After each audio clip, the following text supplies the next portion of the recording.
बिस्मिल्लाहिर्रहमानिर्रहीम। शुरू अल्लाह के नाम से जो बड़ा मेहरबान निहायत रहम वाला है। अस्सलाम वालेकुम।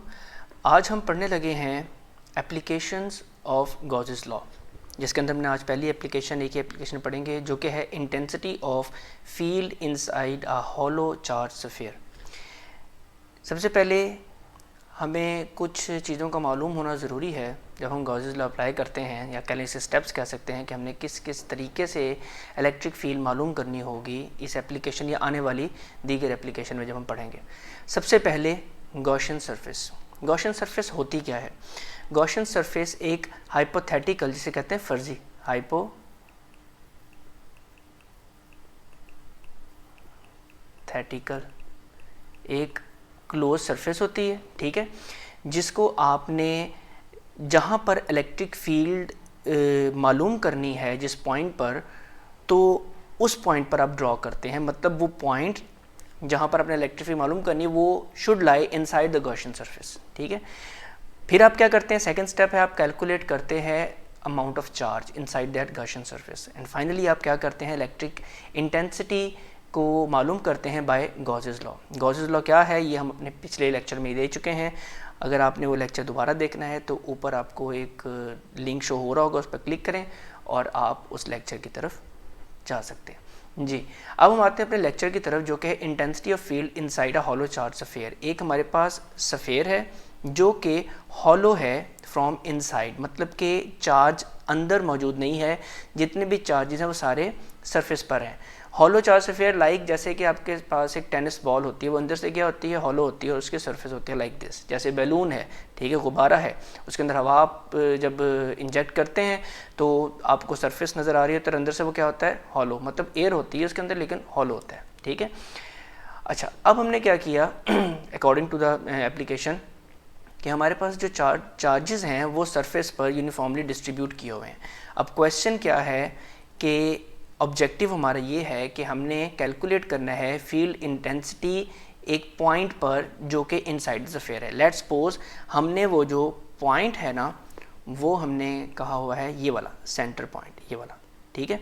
अब जो गॉसियन सरफेस है ना, जो कि मैंने एक सफ़ेयर की तरह, जैसे इस सफ़ेयर के अंदर ऐसा सफ़ेयर ही ड्रॉ की है, उसका रेडियस मैंने r डैश कह दिया है, और फ्रॉम द सेंटर, और सेंटर से वो जो हॉलो कंडक्टिंग सफ़ेयर है उसके सरफेस तक का रेडियस क्या है? r है। अब हमने अपने स्टेप्स की तरफ आते हैं। जैसे हमने अभी ऊपर पढ़ा था, अप्लाई करने लगे गॉसेस लॉ, तो हमने पहला स्टेप तो कैलकुलेट कर लिया कि अप्लाई कर दी हमने गॉसियन सरफेस, ये हमारे पास इनसाइड। अब सेकेंडली क्या है? Calculation of charge. अब चार्ज को कैसे कैलकुलेट करेंगे? देखें, नज़र आ रहा है कि चार्जेस सारे के सारे सरफेस पर मौजूद हैं, इनसाइड सरफेस, इनसाइड जो है वो चार्ज मौजूद नहीं है। तो हम सीधी यहाँ से पता लगता है कि चार्ज इनसाइड वो है ज़ीरो, ठीक है, अंदर नहीं है, ठीक है, इनसाइड, ये इनसाइड की बात हो रही है, ये हो गया चार्ज ज़ीरो हो गया, ठीक होगी बात। अब हम बात करते हैं इलेक्ट्रिक इंटेंसिटी। तो इलेक्ट्रिक इंटेंसिटी क्या होगी?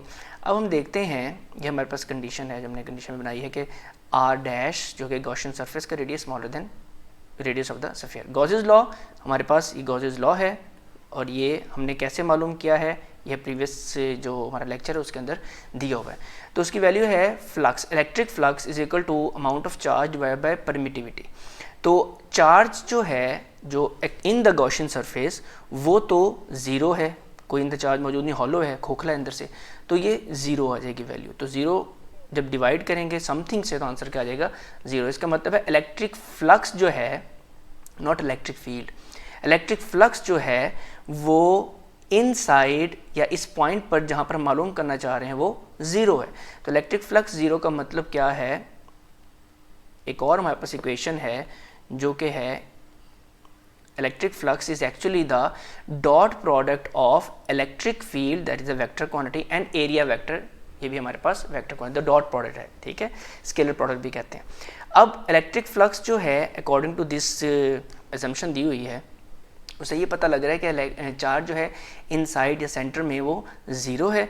तो फ्लक्स ज़ीरो था तो हमने ज़ीरो वैल्यू पुटअप कर दी, तो हमारे पास ये कंडीशन डेवलप होगी। अब इसके दो मतलब है, ठीक है, अगर ई डॉट ए को ज़ीरो करने इसके दो मतलब है, या तो मैं कहूँ इलेक्ट्रिक फील्ड ज़ीरो है या मैं कहूँ एरिया ज़ीरो है। तो क्योंकि हमने गॉसियन सरफेस ली है तो उसका कोई ना कोई एरिया हमने एज्यूम किया है, तो हम ये नहीं कहेंगे कि एरिया ज़ीरो है, ठीक है। एरिया वेक्टर मीन आगे हम बात करेंगे जब जीरो की तो वो नल वेक्टर होगा, तो हम इसको नहीं कंसिडर कर सकते कि area is equal to zero, not equal to zero हम कहेंगे।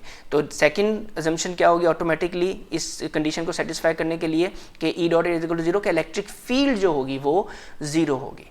तो इससे कंक्लूजन ये हमारे पास निकला कि इलेक्ट्रिक फील्ड जो है inside a hollow charge sphere is zero, जिसकी वजह से हमें पता लगा फ्लक्स भी ज़ीरो है क्योंकि अंदर चार्ज जो है वो रिजाइड नहीं कर रहा, नहीं रह रहा।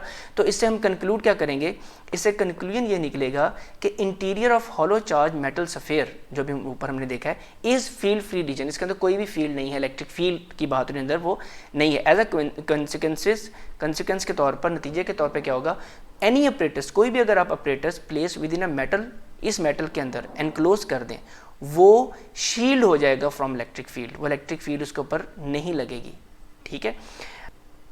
अब ये होगा हमारा यहाँ पे पहली एप्लीकेशन ख़त्म। तो इस एप्लीकेशन से मुतालिक एक क्वेश्चन है जो मैं आपके सामने लेकर आने लगा हूँ, और आपने उसका आंसर जो है वो कमेंट बॉक्स में देना है, और कोशिश कीजिएगा मैक्सिमम आंसर आप दें ताकि पता लगे आपकी अंडरस्टैंडिंग इस एप्लीकेशन के हवाले से कितनी हुई है। क्वेश्चन क्या है, क्वेश्चन ये है कि हम एज्यूम करते हैं स्फेरिकल बैलून और चार्ज को हमने डिस्ट्रीब्यूट किया है यूनिफॉर्मली सरफेस के ऊपर। अब बताएं कि इलेक्ट्रिक फील्ड जो है उस बैलून के अंदर क्या होगी। तो ये इसका आंसर आप कमेंट बॉक्स में दीजिएगा। तो अब हम मिलेंगे इंशाल्लाह अपने अगले लेक्चर के साथ। अपना ख्याल रखिएगा। अल्लाह हाफ़िज़।